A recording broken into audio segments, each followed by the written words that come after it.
ขอแสดงความยินดีมาในโอกาสนี้ด้วย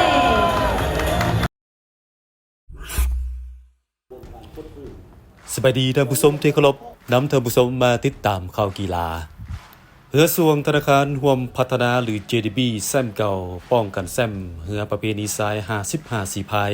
ในงานบุญทรงเรือประเพณีบุญออกพรรษาปวารณาประจำปี2025ที่ท่าวัดจันทร์เมืองจันทบุรีนครหลวงเวียงจันทร์ขณะที่เรือประเพณียิงแซมเป็นของกลุ่มบริษัท 3B และแซมเรือสูตรทรายได้แก่กลุ่มบริษัทแสงเจริญไซแฟมิลี่แขวงบริคำไซการในการเฮือสวงประเพณีที่ท่าวัดจันทร์ปีนี้จัดขึ้นวันที่ 8 ตุลาโดยมีเฮือเข้าร่วมชิงทรายทั้งหมด 12 ลำใน 3 ประเภท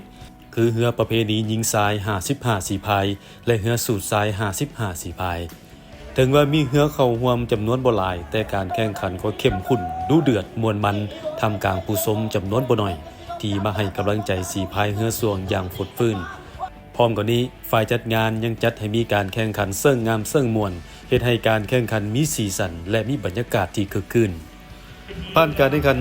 ชนะเลิศเรือประเพณีทรายได้แก่ธนาคารร่วมพัฒนาหรือ JDB แซมเก่ารับขันชนะเลิศเป็นขันเงิน1หน่วยพร้อมเงินรางวัล40ล้านกีบ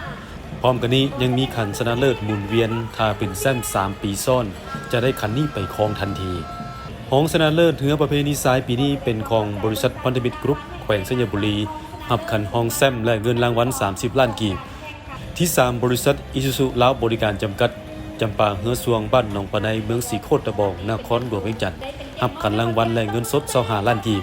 ที่ 4 เรือวินลา3D กลุ่มบริษัทเซนตาลาแขวงหลวงพระบางรับเงินสด20ล้านกีบที่ 5 อีโฮเมยาบริษัทบุญญเพชรการค้า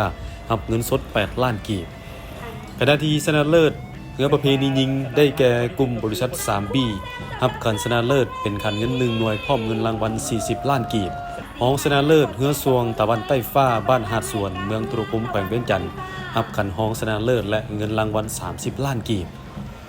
ส่วนชนะเลิศเฮือสูตรทรายได้แก่กลุ่มบริษัทแสงเจริญไซแฟมิลี่แขวงบริคำไซรับขันชนะเลิศเป็นขันเงิน1หน่วยพร้อมเงินรางวัล40ล้านกีบห้องชนะเลิศบริษัทพันธมิตรกรุ๊ปแขวงสัญบุรีรับขันห้องแซมและเงินรางวัล30ล้านกีบที่ 3 ธนาคารร่วมพัฒนา JDB